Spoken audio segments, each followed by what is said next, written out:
Meus irmãos, que as bênçãos de Jesus nos envolvam nesse momento. Nossa gratidão, nossa alegria de estarmos juntos mais uma vez. Para esse estudo do livro Desperta e Seja Feliz, obra da série psicológica da benfeitora Joana de Ângeles. Hoje, com o estudo do capítulo 7, Três Inimigos. E conosco, a Marlúcia e o Tiago para cooperar nas reflexões sobre o capítulo.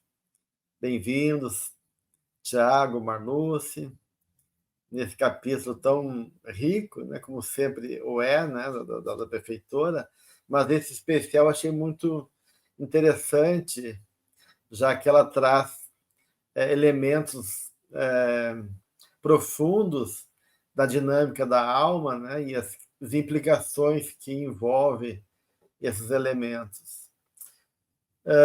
Vocês querem começar falando um pouquinho da impressão do capítulo, antes de começar a aprofundar? Eu posso começar, então. Ok. Existe uma expressão que é a rush of blood to the head, né? Um fluxo de sangue ao cérebro, à cabeça. E eu penso muito da maneira como nós, às vezes, reagimos à vida, reagimos às situações, às circunstâncias, e o que, às vezes, é um pequeno rastilho de fogo dos conflitos, das circunstâncias, das relações, pode se tornar uma tormenta, né? Pode virar um incêndio. E temos que pensar, então, na ideia de que como lidar com os impulsos, com as nossas dificuldades, às vezes, emocionais, no manejo das circunstâncias, né, dos problemas, e que podem levar a cataclismas emocionais, relacionais, sociais, e que Joana trata como, escolhe três, né? Existem outras aí nessa história, mas ela escolhe três inimigos, que são dimensões de como a alma se relaciona com a vida. E temos que ter cuidado com as consequências, tendo em vista já as condições e a própria história humana em torno da nossa ainda ignorância em relação à própria alma e o seu mundo interior. Então, essas são as minhas palavras iniciais. Me chamou muita atenção imagens fortes que ela faz aqui. Interessante essa forma como tu começa falando, Tiago, porque eu disse, por que será que ela coloca três inimigos? Né? Ela trata como inimigo já, inimigo não é pouca coisa. E aí ela ainda diz que são cruéis, né? Que são cruéis na sordidez dos seus processos perseguidores. E eu fiquei pensando, bom, ela está trazendo a depressão, ressentimento, exaltação como esses inimigos, e ela fala que eles são cruéis, né? Então, eu achei interessante a forma como ela vai conduzindo aqui no capítulo, a forma muito que às vezes a gente pode até não se dar conta de como esses processos vão começando e que podem terminar com essa imagem que tu está trazendo, né, Tiago, de terra arrasada. Então, uma coisa que começa, às vezes, de uma forma que a gente considera normal, tal, quando ela vai aprofundar ali da depressão, por exemplo, né? A gente vai dando guarida para coisas no nosso coração, nos nossos pensamentos, e aquilo vai tendo consequências, às vezes, de uma dimensão bastante grave. Foi aí que eu conectei com esses inimigos, né? E achei o título extremamente adequado na forma como ela vai levando a gente a pensar, né? Uma coisa que começa ali e daqui a pouco tem uma dimensão muito grande na nossa encarnação. Eu achei interessante que no texto que introduz o capítulo, né, o texto anterior, que sempre ela traz, antes de cada capítulo, um texto inicial, ela começa falando da harmonia, né, da vida, né? Que a mensagem da vida é a harmonia. Então, tem todo esse, de uma certa maneira, tem todo um dinamismo do universo que se dá por forças que interagem, às vezes antagônicas, né? De uma certa maneira, essas forças interagindo vão mobilizando e abrindo possibilidades novas, né? Então, mas tudo isso dentro de uma autorregulação que não foge, na sua totalidade, a essa harmonia, né? Então, o grande desafio da gente é como aceitar que a vida tem conflitos, vai ter momentos de dificuldades, de dúvidas, mas sem perder essa harmonia, da importância de estar ligado ao pensamento divino. E aí, quando ela traz esses 3 inimigos, realmente é falar, não, quando a gente está tocando nesses pontos, nessas realidades, a gente não está falando de um simples conflito, ou de uma questão que nos desafia e que pode, de uma certa maneira, gerar, em algum momento, algum tipo de desorientação ou confusão. Estou falando de processos que destabilizam um nível mais profundo, ou seja, a estrutura da alma, né? Mexe no nosso campo de harmonia interna, aonde, perdendo essa harmonia, começa um desarranjo perigoso, porque as estruturas que mantêm a nossa capacidade de gerenciar, de dialogar com a vida, começam a ser prejudicadas. Então, ela está falando de um nível de processo que rompe mesmo com uma capacidade do que representa a nossa autoimagem de se reconhecer capaz e com recursos de lidar com a realidade. Né? E de alguma forma, né, Gelson, nós estamos falando de dimensões, parece que tensionam a alma num ponto de separatividade, né, de desequilíbrio, né, de aturdimento. E daqui a pouco vamos entrar quais são esses 3 inimigos, mas são processos que se dão na interioridade da alma, mas com suas particularidades, mas que evocam muito uma ideia disruptiva de como se a gente pensa na ideia de levar a um fracasso, por exemplo, né? É como se a vida ou o significado da vida estivesse acontecendo em uma perspectiva que leva a sofrimento, a mais desequilíbrio, a problemas. E é interessante ela destacar esses 3 inimigos como adversários. E a imagem do adversário, do inimigo, na simbologia evangélica, é sempre alguém que adentra a história ou a parábola num processo de tirar vida, tirar as coisas, tomar, provocar separação e levar a processos de ruína. Então, não traz a unidade, não traz o processo que consolida, que agrega, que qualifica no sentido positivo. Então, temos até uma dimensão de representação de como isso não só desarvora a integridade da alma, né, mas também que leva a processos sérios dos campos relacionais. Né? É interessante que, quando ela apresenta no texto inicial, ela dá 3 nomes, né? Depois dá outros 3 nomes que se equivalem. Né? Então, ela está iniciando assim, a introdução do capítulo, dizendo, né, que dentro desse campo harmônico, né, da qual a gente está fadado ao amor, a gente vai encontrar nos caminhos que a gente percorre como desafio para a evolução, questões, problemas, movimentos, fenômenos que nos desgastam, ela fala, né? Tem situações que são desgastantes realmente, que esse trabalho da alma envolve muitas vezes superação e desafios delicados. Né? Tudo bem. E aí que ela inicia, né? Do cuidado que isso tudo não chegue numa dimensão que possa me colocar em jogo, em questão a mim mesmo.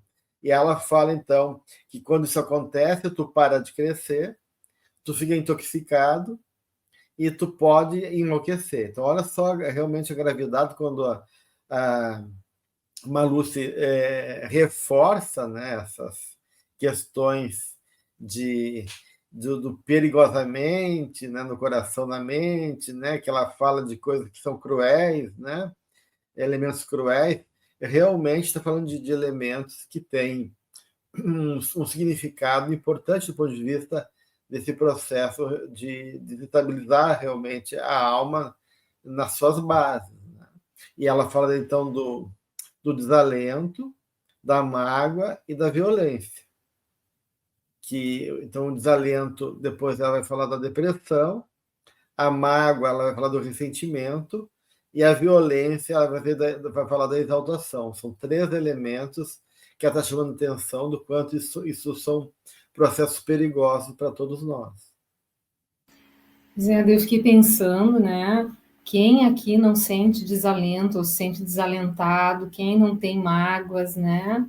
E não se coloca e enfrenta questões que envolvem violência ou impulsos agressivos que vêm da gente, né? E é muito sério isso que ela está dizendo, porque daí ela diz logo adiante ali do que você estava lendo, Gelson.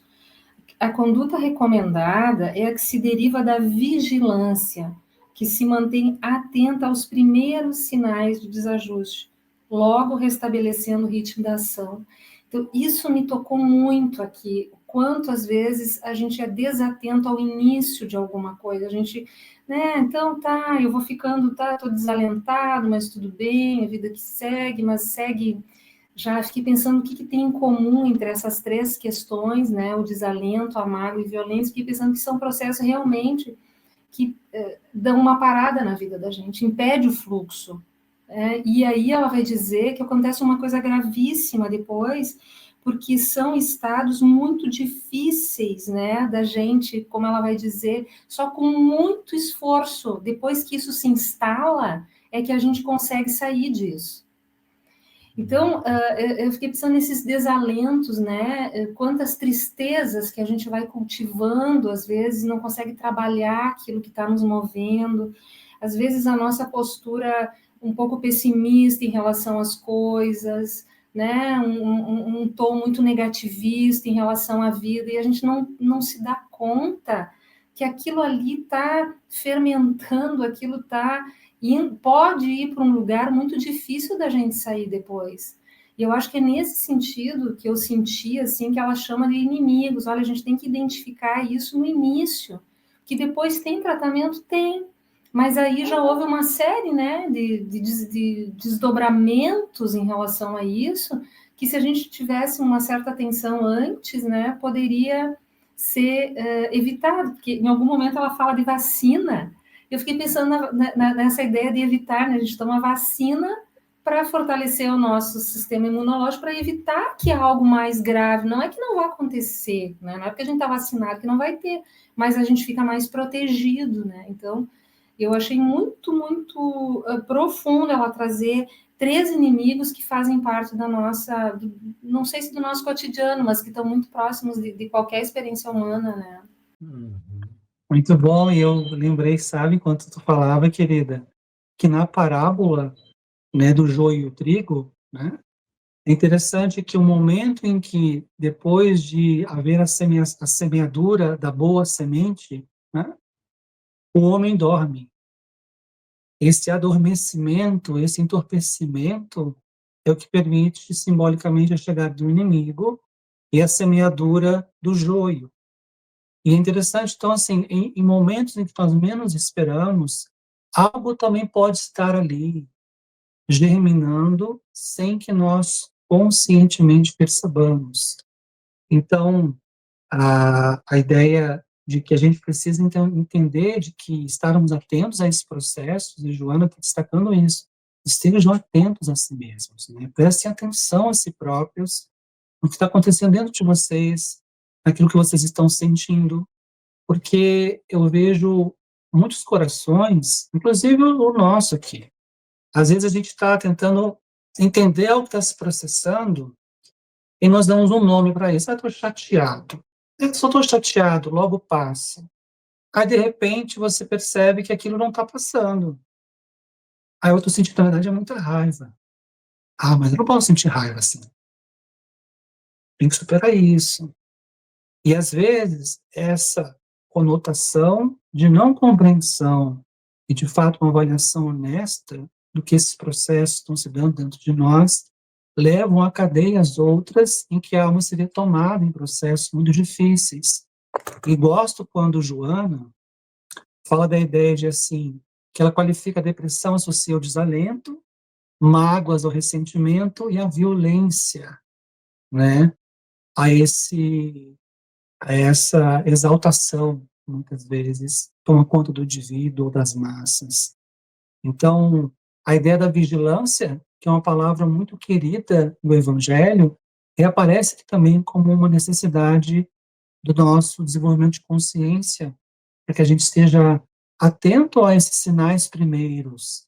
Porque é aquela história, né? Como na parábola do joio e do trigo, depois que enraizou, começou a se desenvolver, ele pergunta para o mestre, então a gente pode arrancar?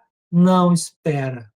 Deixa que as coisas estejam mais diferenciadas, para que você, às vezes, não destrua ou afete processos que possam ser positivos nesse momento, né? Então, vigilância e atenção. Né? É interessante. Queria juntar a tua fala com a fala da Marluce, Thiago, quando ela fala da vacina, né? E a questão do sistema imunológico. Porque essa vigilância não impede da gente ser afetado pela situação da vida, né? Então, como na vacina o corpo ele é apresentado, né, a um vírus num grau, né, num princípio não muito forte, intenso. O corpo reconheceu, olha, isso aqui não é legal para mim. Então eu vou criar recursos. Eu reconheço, e aí o sistema imunológico cria uma vigilância onde ele discrimina e pode reconhecer quando alguma coisa está errada, né? Então ela fala aí, né, da questão da sintonia com o pensamento universal, divino, né? A confiança em Deus, né? E aprender com o tempo. Então essa questão da vigilância, né? Ela envolve tudo isso, me parece, né? A vigilância envolve realmente o meu compromisso com a proposta divina, né, naquilo que eu sou, da minha natureza, né? Então, essa confiança em Deus, poder, com o tempo, ir reconhecendo, justamente, né, esses elementos que podem ser perigosos, para que o seu imunológico possa interagir e criar realmente uma defesa. Porque o pior problema, realmente, como a Márcia falou lá antes, se eu, e tu falou agora, se eu durmo, né, na palavra se eu durmo ou se eu não consigo ter de prontidão uma atitude adequada. Isso acontece realmente na doença, né? Quando está gripado. Se tu percebe o primeiro sinal de gripe e tu consegue buscar fortalecer o teu imunológico, tu aborta o processo.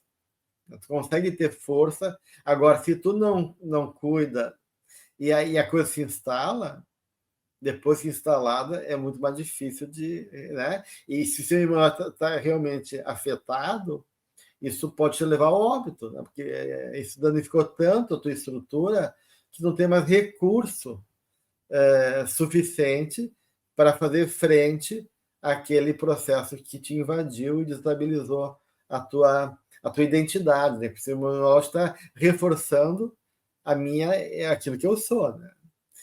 Então, me parece aí, né, que quando ela começa a alertar para esses três elementos, né, a depressão como esse desalento, como uma forma de desistir, de se perder, de desacreditar, né, o ressentimento, né, tomado, intoxicado de mágoa e preso, né, esse passado infeliz, a questão da exaltação, que age de maneira impulsiva e violenta, isso realmente é um caminho de se perder, uma maneira de se perder de nós mesmos e aí comprometer todo o nosso sistema psíquico e espiritual em função disso. E ela fala aqui, né, que é tão sério isso que até sentimentos enobrecidos, capacidades invulgares de lutas, espíritos corajosos, quando por eles alcançados, tombam, deixando escombros onde antes operavam com alegria. Então, isso fala de uma realidade que todos estamos sujeitos, né? E é essa vigilância que você estava falando, porque uma das questões que mais me tocou é mais adiante ali, vou ler só mais uma frase, né? Quando ela diz assim, ó, sutis ou violentos, utilizam-se de façanhas perversas e alojam-se perigosamente no coração e na mente, engendrando estados de turbação de raciocínio e de desinteresse pela vida. Em muitos momentos a Joana fala, né, que essa indiferença em relação às coisas é terrível, né? E é terrível a gente perder o interesse pela vida,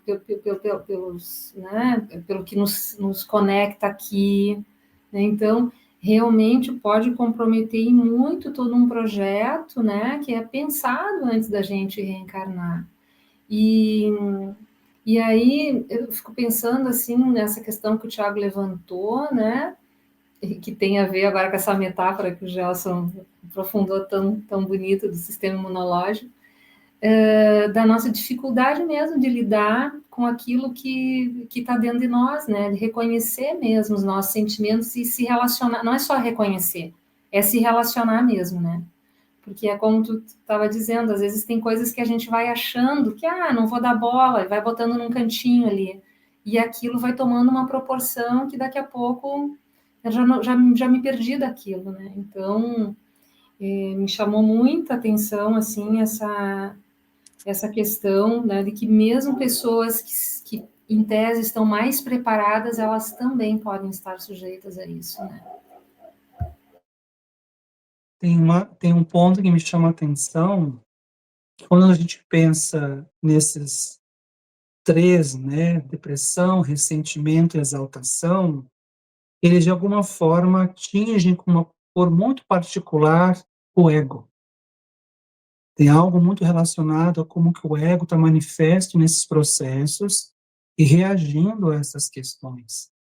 Então, tem uma passagem conhecida da história da vida do Chico, me chama a atenção, acredito que vocês já conhecem, mas quero compartilhar aqui, que é quando ele teria recebido uma psicografia de um filho de uma senhora, esse rapaz havia falecido, e que parece que quando ela lê a psicografia, ou eu não sei se ela chegou na casa espírita exigindo um passe, ela cuspiu no rosto do Chico e pediu que ele desse passe nela. E naquele momento, depois de limpar o rosto, ele foi para a cabine e ele não conseguia se concentrar por conta do que tinha acontecido com ele. E Emmanuel diz assim: eu entendo que você tem razão, mas essa senhora tem uma necessidade. Então, em algum momento, quando nós cedemos num movimento egóico reativo, pensando particularmente no campo do ressentimento e da exaltação, a gente traz um outro que possa estar envolvido, uma circunstância, e a gente parece que elabora melhor isso como forma de não dar o ímpeto ao nosso ego. E o Chico conseguiu dar o passe nela, verdadeiramente. Então, é uma espécie de um deslocamento que a gente, talvez, desanuvie um pouco o fluxo que o ego tem reativo, para que ele se descentre um pouco de si próprio nesse movimento e consiga agregar uma reflexão que impede ou atenua a forma como a gente reage à vida. Mais equilíbrio. É isso que a João está trazendo nisso. A vida tem uma harmonia e um equilíbrio, em torno do qual é difícil para a alma encontrar isso. No próprio início do texto, quando ela comenta, né, que é indispensável essa sintonia, mesmo diante das situações difíceis, né, esse é um grande desafio da vida. Como conseguir manter o equilíbrio, ou uma pacificidade mínima, para que a gente não repita padrões associados às questões relacionadas, então, à depressão, ou estados de desalento, ou a mágoa e a própria violência. É um convite, e é difícil. nós estamos aqui, né? E para quem está nos ouvindo, nós sabemos que viver é difícil, amigos, mas temos que tentar. Isso me lembra outra passagem, Thiago, do Divaldo, daí, que ele está passando uma prova muito séria, uma das piores que ele passou, justamente diante do trabalho, do empenho, da dedicação, e ele acaba sendo injustiçado, né? Por maledicência, uma série de julgamentos e condenações que acabam ferindo o coração dele, né? Ele se sente injustiçado, né? E ele cai, né, num estado também de desalento, e Joana aparece para ele, né? E explica, né, que ele está dando mais valor para as pessoas do que para a obra divina, e pergunta se aquilo tinha razão de ser, né? E ele falou que não, então por que tu está tão envolvido, né, imbuído com essas questões dos outros, né? E ela fala da importância dele não se deixar levar, né, e focar naquilo que importa em relação ao projeto dele. Então, realmente entra esse ego, né? A gente quer ser amado, a gente quer ser compreendido, a gente a gente é injustiçado, né? A gente também sente muitas vezes assim dolorido, né? Pela incompreensão do mundo. Então, essas questões que realmente acabam sendo fatores importantes que mexem com a nossa estrutura. E aí que a Joana fala da necessidade de transcender, né? É uma oportunidade abençoada, né? Apesar de difícil, de transcender realmente essa dimensão transitória do ego e das particularidades infelizes e focar, como ela coloca aqui, né, no pensamento universal, né? E na confiança em Deus, né? E ela fala do uso da oração, da meditação e da disciplina como elementos essenciais para tu poder realmente conseguir te manter centrado e fazer frente a esses desafios da vida. E com isso a gente chega a um ponto que a gente trabalha assim, né, que a Joana trabalha ao longo de toda a série, que a gente fala muito aqui, que é qual é o sentido maior da gente estar aqui, né? Porque quando a gente fica muito focado nessa perspectiva egóica, né, já estavas colocando, às vezes a gente perde o referencial maior, né? E eu fico pensando que fiquei com a imagem ali do desalento, né? De um desalento que depois que pode virar uma depressão, né? Às vezes a nossa própria forma assim automática de estar na vida, né? Uma rotina às vezes muito desgastante, uma vida assim com pouca reflexão, com pouco contato, né? Interno ou vinculado a esse pensamento divino. Isso vai gerando, fico pensando às vezes até, né, que a gente pode até ter um sistema hoje de vida bastante adoecedor e que vai levando a esses desalentos, porque é tudo muito pautado realmente nessas realizações externas, né? E isso pode gerar depois o que ela vai falar ali do fracasso, né? Então, como é importante essa questão, né, da gente sempre lembrar, né, tá, mas o que eu estou fazendo aqui, né? Tem um sentido maior. Senão é muito fácil a gente perder o interesse pelas coisas e entrar nesse lugar complicadíssimo de desinteresse da vida, né? Eu acho que isso é que é e que a gente vê como sintoma hoje do jeito que a gente está vivendo na nossa sociedade, né? E aí eu fico pensando assim, Marluz, queria também ver o que o Thiago pensa sobre isso. A gente pode ver cada um desses três elementos, né? O desalento, ou depressão, o ressentimento, a mágoa, a exaltação ou a violência como formas diferentes de reagir à mesma coisa. A gente pode pensar que cada um tem um núcleo diferente, gerador desse tipo de resposta, ou o núcleo causador pode ser o mesmo, mas a resposta depende da natureza de cada um. Interessantíssima pergunta, né?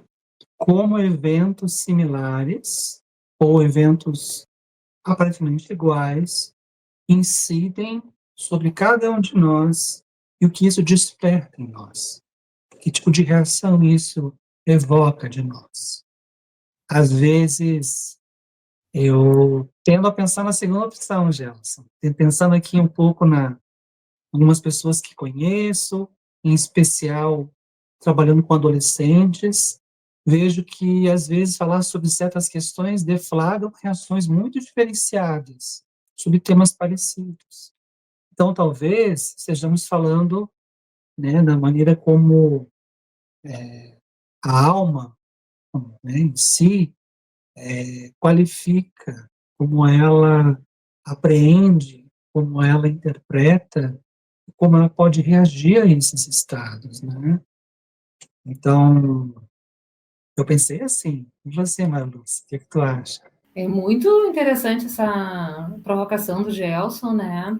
Porque ela fala que eu também tendo a pensar, né, que cada um de nós pode reagir de uma forma diferente. Ela fala aqui das pessoas que têm temperamentos de constituição mais delicada, que caem em depressão, né? Mas aí eu fico pensando também que a pessoa que reage com violência, ela também tem pouco recurso, né? Ela não consegue achar um outro jeito de resolver aquilo do que ir pela violência, né? Então, talvez o que esteja em comum, né, Gelson, seja realmente a incapacidade de achar um outro caminho no primeiro momento, né? De achar uma solução, assim, né? É porque eu fiquei pensando, né, do que essas coisas, né, esses estados de alma, né, perturbadores, perturbados, refletem elementos da nossa natureza, né? Então, acho que são uma boa oportunidade de a gente poder se perceber e gerar consciência de um jeito de funcionar e de lidar com a vida. Eu tendo a pensar também que seja a segunda opção, né? Que cada um tem uma natureza e a nossa natureza reage de acordo com os elementos e o grau de consciência que cada um tem, né? Então, né? Ou seja, eu vou usar os meus recursos, eu não posso usar, eu sou aquilo que eu sou, né? Porque eu fiquei pensando que cada um deles, né, é uma forma, uma variação de um certo padrão que pode ser, em algum grau, associado um ao outro. Porque quando ela vai falar da, dos recursos para superar isso, né? E a depressão, ela fala que usa a vacina da coragem pela prece, né? Para o ressentimento, o raciocínio lúcido mediante o amor, que não espera nada, e para a exaltação, o refrigério da meditação, que recompõe as energias.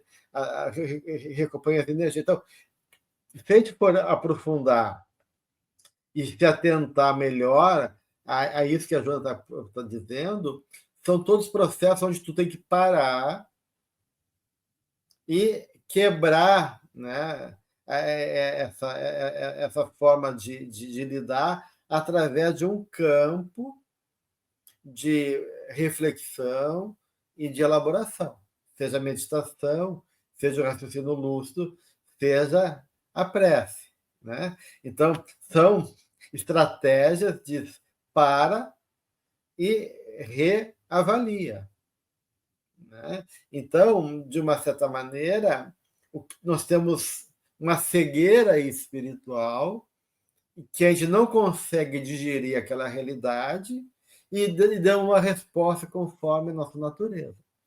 O depressivo, a resposta, me parece, então eu desisto de brincar, né? Tá difícil, eu fui injuriado, eu fiquei decepcionado, eu não me acredito, então eu me recolho, eu regrido, né? E aí eu me coloco nesse lugar de, né, de realmente de existência. No ressentimento, na mágoa, eu não desisto. Eu fico preso lá, na dor. Né? Ah, não, a pessoa disse aquela coisa, olha só como ela pode dizer aquilo, né? E aí que é a questão do amor, né? Ele me infligiu em mim uma uma atitude que me doeu, né? Não me reconheceu, não me valorizou, e eu fico na dor do desprezo ou da injustiça e não largo, né, o osso, né? E eu fico no ressentimento, né? Revivendo aquilo, né? Com uma forma de tentar elaborar, mas não elaboro. Sou cada vez mais envenenado com a fantasia do desamor. E no outro, eu faço que nem Pedro, né? Eu pego a espada e salto na frente, né? Na exaltação, né? Eu reajo, eu sou reativo de maneira a trazer minha agressividade e ter um descontrole, né? Uma impulsividade, né? Uma certa inflação, né? Porque a exaltação tem muito a ver também com a raiva, com uma certa reação, né? De cólera, né? Então eu reajo, né? Então são todas formas de lidar com a vida, mas que me fazem perder do meu eixo, né? Dessa harmonia, dessa capacidade de suportar, de conter, de elaborar e me manter em condições dessa lucidez ou dessa confiança em mim, ou confiança na vida, ou de uma certa maneira de poder acreditar na lógica da vida, que tudo encontra um caminho, né? Sim, e é interessante que me recordo quantas vezes a gente recebe almas que estão já desencarnadas e que trazem as suas histórias, né, pela psicofonia, nas casas espíritas, para o atendimento de cuidado, de atenção, e a gente vê essas almas desvalidas, né, entregues a estados, né, de desalento, estados de falta de esperança, não dou conta, não vejo capacidade que... E a depressão é isso, né? Até o Andrew Solomon, no livro dele, fala sobre isso, nesse lugar profundo que ela muitas vezes se lança, e é difícil, né? E, ao mesmo tempo, eu penso muito dessas almas que chegam quando foram feridas dos sentimentos, quando foram traídas, ou se sentiram traídas, né, nos seus interesses, e elas se ressentem, e é interessante como isso é o que conecta e vincula, né? E eu tenho razão, eu quero justiça, eu quero justiça. E é interessante que uma estratégia que eu lembro era, sim, você tem razão, porque se você se sentiu ferido, há uma razão para você estar assim, mas perceba o quanto isso desgastou você, o quanto isso consumiu sua vida. Onde é que estão os seus amores, onde é que estão os interesses, onde está a sua saúde? E aí são panoramas novos para trazer essas almas de volta com uma perspectiva de recomeço, né? Mas elas têm que ser validadas no sentido de acolhidas naquilo que trazem, né? Porque, de alguma forma, mesmo que egoicamente, se sentirem injustiçadas, feridas, né? Então, é um grande desafio, né? Aí eu queria trazer as imagens lindas que a Joana traz e que me tocou, né? Porque ela diz: a depressão, ela é semelhante à noite inopinada em pleno dia. Eu fui procurar o que era inopinada. É inesperada, súbita. Então a depressão é uma noite súbita, em pleno dia. Estamos aqui maravilhosos, daqui a pouco, aqueles dias que dá tormenta, que a gente fica com medo quando escurece. Para mim me veio isso aqui. E é nuvem ameaçadora que cobre o sol, né? Tolda o sol. É tóxico que envenena lentamente as mais belas florações do ser. Então, olha só, tem algo já florescendo ali, mas é envenenado e não nasce mais. Então, eu achei muito, muito linda essas imagens, assim, significativas, porque realmente eu me lembrei desses dias, né? Nós aqui no Sul tivemos muitas chuvas, né? Então, aquele sol bonito e daqui a pouco vem aquelas nuvens negras e a gente fica, né, assim, sobressaltado. E o ressentimento, ela diz, é parecido com o mofo, que faz apodrecer o sustentáculo onde se apoia. Aí vou pedir a licença poética, porque eu recentemente passei por uma experiência de mofo na minha casa, num cômodo da minha casa. E é terrível o mofo, gente. Porque a gente vai lá, se a gente não lida com ele adequadamente, se tu não sabe os produtos que tu tem que usar, quais as técnicas que tem que fazer, ele vai impregnando e ele vai tomando um lugar que a gente não consegue mais nem entrar no ambiente. Né? Então, tem que saber como tratar o mofo. A gente acha que é só passar um paninho molhadinho na parede, não funciona assim. Chega um determinado momento que tem que saber o que fazer com ele. Que eu acho que aí, essa imagem do ressentimento, ela é linda, porque eu não sei o que fazer com aquilo que eu estou sentindo, com isso que a pessoa me fez, com a tristeza que eu não estou achando um lugar, e eu fico envolto daquilo e eu não trato adequadamente. Quando eu vejo, aquilo vai impregnar tudo, e daí é terrível isso, né? Então, porque ela diz, né, utilizando-se de causas propiciatórias, tem o ponto ali de início, né, desenvolve-se, então vai se criar, se eu não cuidar, ele se cria, e invariavelmente alcança poder destruidor onde se fixa. E é isso mesmo, né? Tem coisas que às vezes a gente precisa descartar porque não tem mais o que fazer. Então, bom, aí deixo a terceira para vocês aí da exaltação. Porque... Pode falar, pode continuar, tá bonito. Na exaltação ela fala dessa imagem, né? Então vamos ver a exaltação idêntica à faísca de eletricidade devoradora. Atinge os nervos e produz relâmpagos de loucura com trovoadas carregadas de impropérios e rebeldias, que estiolam os ideais da vida e despedaçam aqueles que lhes tombam nas malhas, né?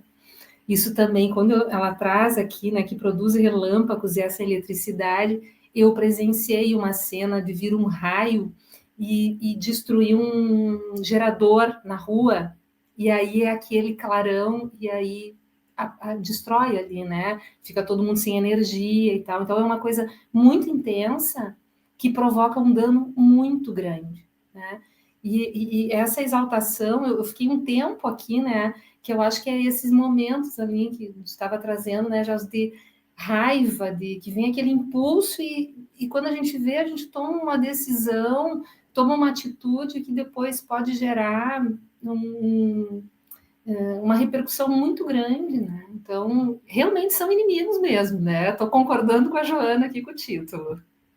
É interessante, porque aqui ela está falando da depressão não como quadro psiquiátrico, né? A depressão aqui como um estado, né, emocional de desalento.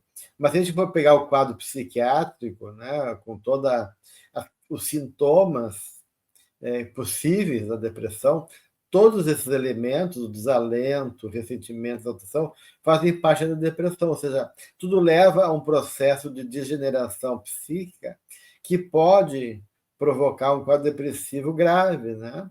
Porque na depressão tem o desalento, na depressão tem a mágoa, ressentimento, tem muita raiva por trás, muitas vezes, né, da depressão, raiva escondida, não trabalhada, e tem também muita alteração de humor.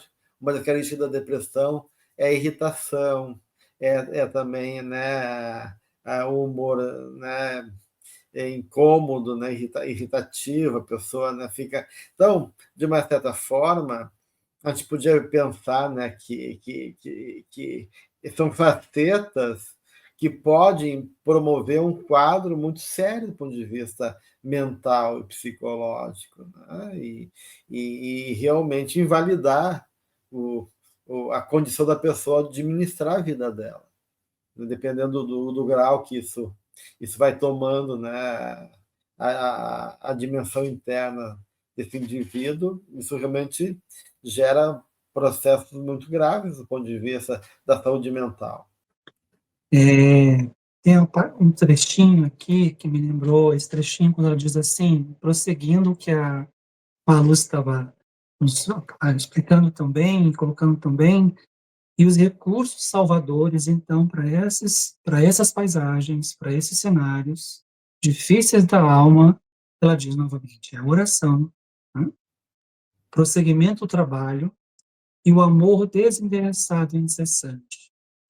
A oração, nós já tivemos uma oportunidade de estudar, né, em lições nessa mesma obra, a força e a conexão direta com o divino, e a unir forças né, que nos ajudam a suportar os elementos difíceis, né, prosseguir no trabalho, isso é, manter a alma em movimento, vinculada àquilo que tem sentido e valor na vida, que muitas vezes a gente cansado, a gente abdica desse processo, né, desses processos, dessas atividades, e o amor desinteressado, e isso é difícil, né? Como viver o amor na vida sem não esperar algo de volta. Nós ainda somos muito infantis nesse processo.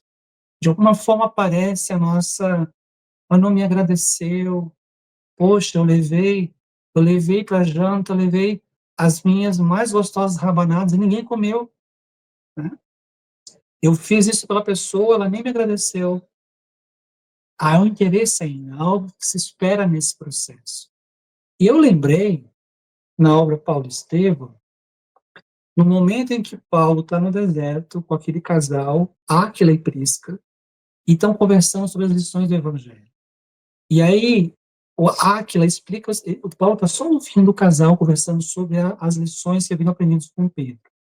E ele fala assim, muitas vezes, para esclarecer nosso espírito fraco no perdão, Pedro nos ensinava a considerar o implacável rabino.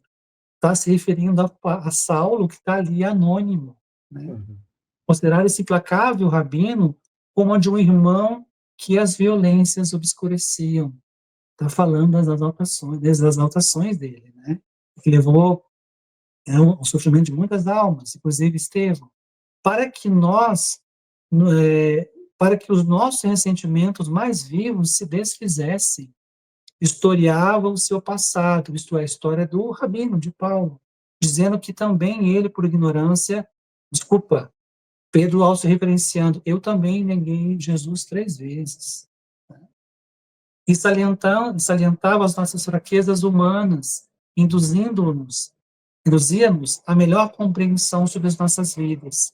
Certo dia chegou a declarar que toda a perseguição de Saulo era útil, porque as nos levava a pensar em nossas próprias misérias, a fim de estarmos vigilantes nas responsabilidades com Jesus, isto é, os aguilhões das experiências revelam as nossas fragilidades de alma, que têm que ser melhor qualificadas.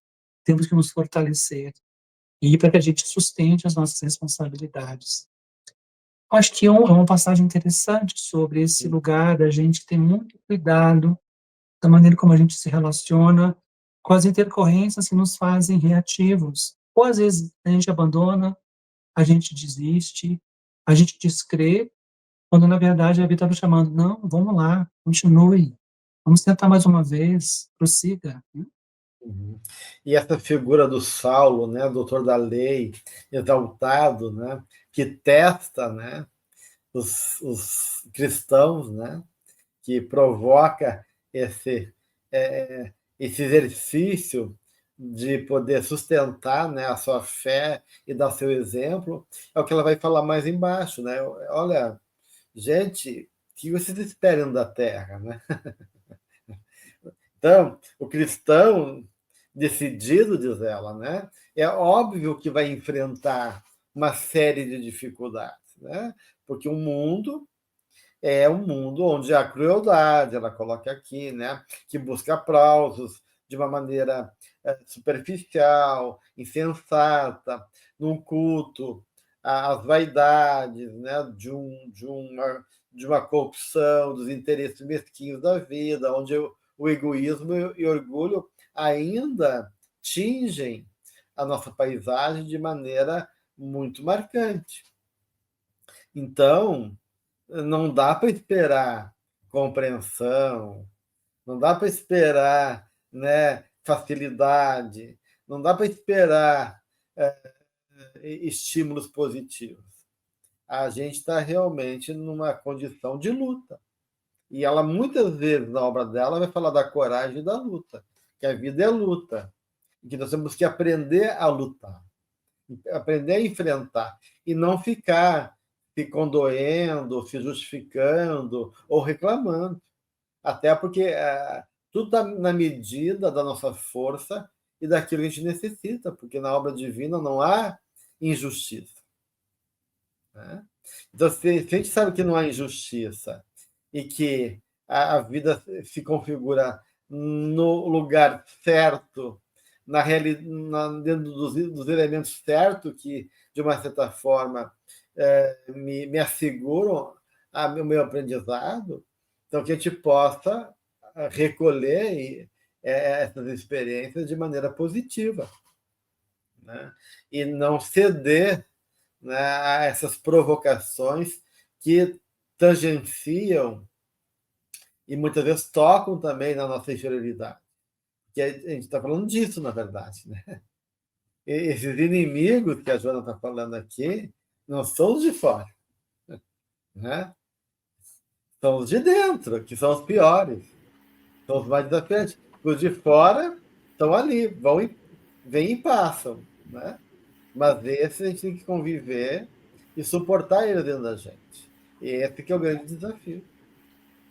E aí, que bonita essa imagem do Paulo, né? Porque aquele homem exaltado, então, que daí me veio duas imagens de exaltação. Aquele homem exaltado vai para o deserto, ele fica lá 3 anos tendo que consumir esse fogo todo, né? Nesse sentido de reagir daquela maneira intempestiva, agressiva. E aí eu me lembrei depois quando ele diz, né? Quando sou fraco, então é que sou forte. Daí ele exalta daí o divino, né? Então é todo esse trabalho, né? De dobrar essa instância mais ligada realmente ao ego, ao orgulho, né? Ao que a gente quer, para que o divino possa ser exaltado mesmo, e não nós, né? Nessa exaltação aqui como relâmpago que pode destruir, né? Achei bonito isso, né? Essa metáfora do deserto, desse trabalho paciencioso que a gente tem que ter. Nós não mudamos essas coisas de uma hora para outra, né? E que ela fala, né, que esses adversários eles acabam também trabalhando contra a paz. E esses dias eu estava lendo um texto da Joana que ela diz que a paciência é a ciência da paz. Né? Então, para a gente trabalhar a paz, né, a gente precisa dar paciência. Né? Então, para trabalhar essas coisas, nossas frustrações, né, tá nesse mundo que a gente está vivendo, que estava falando, né, já precisa ter muita paciência conosco mesmo, inclusive, né? Então a gente não sai de um estado para o outro sem passar um tempinho no deserto, né? Que é esse momento de paciência aí, de tecer muito, né, Tiago? É interessante que a Joana, nesse texto, mais uma vez mostra, né, quanto ela é lúcida em relação ao diagnóstico dos dramas contemporâneos, né? Da vida contemporânea, da economia média espiritual no mundo, né? E ela diz assim, é natural que a ganância, a soberba e a violência gracem dominadores, a fim que se preserve o status quo. Né? E a iniquidade no mundo leva pessoas, muitas das vezes, interessadas em justiça, a se perderem e praticarem injustiçamentos. Né? Usar Deve, né? a mesma resposta negativa do mundo, né? Em nome da É, justiça. acaba assumindo, e aí eu lembrei aqui, eu falou, eu lembrei, para quem não conhece a obra A Hora e a Vez de Augusto Matraca, de Guimarães Rosa, é isso. E, curiosamente, é quase... Eu até acredito que ele fez algo para ser inspirado na vida de Paulo, porque a história é muito parecida. É um homem violento, um jagunço, e ele acredita que aquilo é a verdade dele, é um jagunço, ele persegue, ele rouba as mulheres dos outros, até que um dia a mulher dele foge com outro homem e a filha, vai embora. E aí ele acaba indo atrás da mulher, acaba sendo capturado por antigos jagunços, quase perde a vida, e ele é recolhido, quase sem vida, por um casal, que leva ele para um outro lugar, ele é cuidado, tratado, e ele começa a renovação daquele homem. E a partir da mensagem cristã, ele vai se reerguendo, vai ressignificando muita coisa, até que, dado momento, ele tem que reencontrar essa verdade interior da violência. E ele se percebe que ele vai ter que agir não mais pela violência, mas por justiça, para defender pessoas, e vai ter que atuar para que essas pessoas não pereçam. E é interessante isso, né? Ele vai perder a vida em nome de uma justiça, mas que antes era uma energia, uma agressividade que fomentava violência, apenas pela violência. São as ressignificações Então, se nós temos um desafio no campo da depressão, ou no campo, né, das nossas exasperações, das nossas exaltações, das nossas violências, que às vezes têm que ser contidas, pela nossa agressividade pela palavra, né, o nosso ressentimento de não levar desaforo de ninguém, o nosso trabalho de trabalhar nessas dimensões fará que a vida...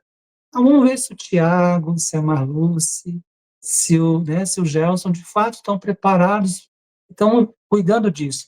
Aí vem alguém, vem uma situação, para, de fato, expor essa questão, e a gente vê em que lugar, em que degrau a gente está nesse amadurecimento.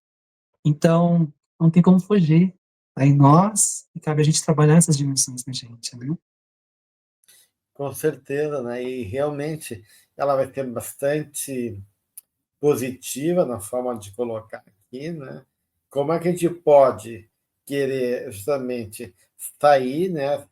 E encontrar um caminho repetindo os métodos e costumes dessa sociedade contemporânea, toda essa lógica, né, que tu trouxe, né, Tiago? Né? Então, a gente tem que realmente encontrar um caminho que não é a lógica do mundo, que é essa lógica heróica do ego, inflado, pautado no poder, né, no controle, na subjugação do outro, na resposta violenta. Né? Então, o caminho está em Cristo, né? Está no Evangelho. Né? E justamente tudo isso nos leva a ter que buscarmos, né, esse manancial maravilhoso que a gente tem que acreditar. Mesmo que a gente já está mesmo que a gente está acostumado ao homem velho, né, que repete padrões e que parece que é mais fácil, parece que é o mais certo, que o mundo faz assim, parece que funciona. Né? Eu vou lá e mato, eu vou lá e humilho, e parece que isso dá uma ênfase, puxa, né, de superação, e na verdade não, nada disso acontece. É uma armadilha que só reforça, né, cada vez mais a nossa sombra. E aí, realmente, a gente tem que realmente lutar contra esses inimigos internos que querem te fazer tu realmente paralisar e te perder desse eixo essencial que é realmente a luz do Evangelho e da realização dos valores divinos que habitam em nosso coração. Né? E conquistar realmente uma condição plena do ser.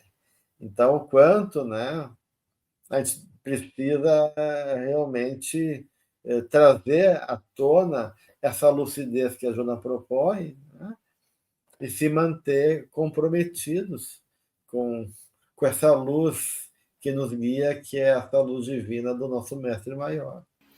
E aí ela termina com uma frase linda, né? Dizendo: tem tento e vigia, mantendo-te jovial interiormente e tranquilo, considerando a honra de estares cumprindo um dever que rogaste e que atenderás sob as bênçãos de Deus. Jovial interiormente, né, gente? Então ela traz, Joana fala muito de alegria, né, de leveza, e tranquila, a tranquilidade, né? Independente, ela não está, né, dizendo que não vai ter esses desafios, qual é a postura perante as coisas, e como é difícil a gente ficar nessa postura de tranquilidade, né?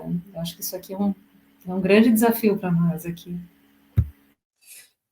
Mas eu acho que, de uma certa maneira, né, quando uma criança vem e nos agride, né, do jeitinho dela, né, com um palavrão ou um tapinha, né, porque está birrenta, um animal acoa para a gente, aquilo não tem um significado para nós.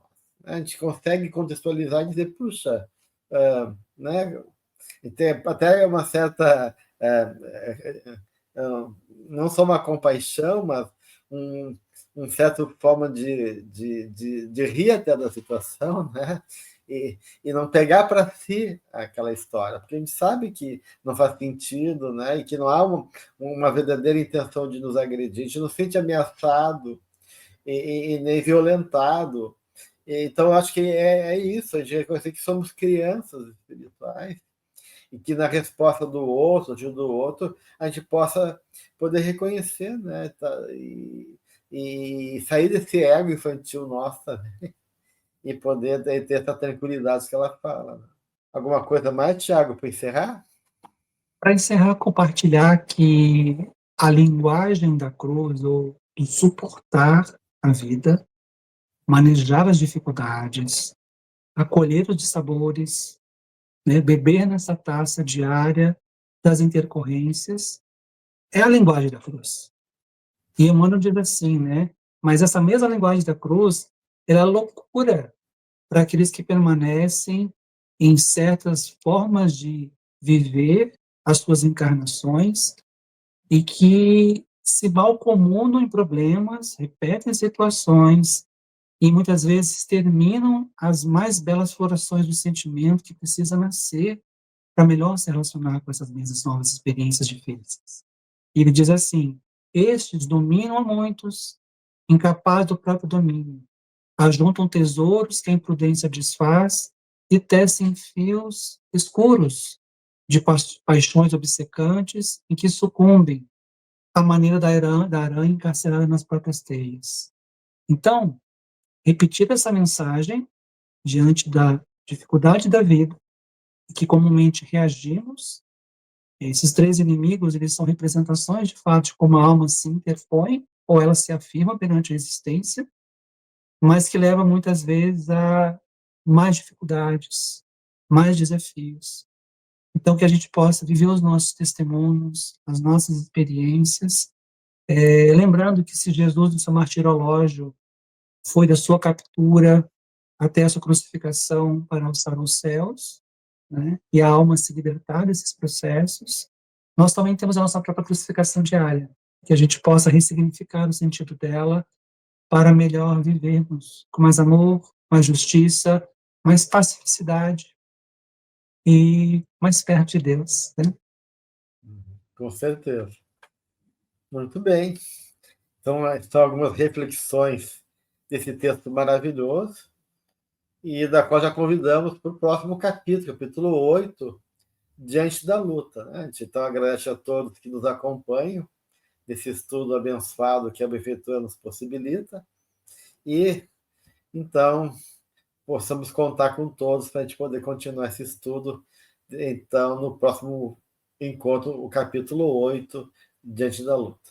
Obrigado, Marlúcia, Tiago, um abraço a todos e até a próxima, então.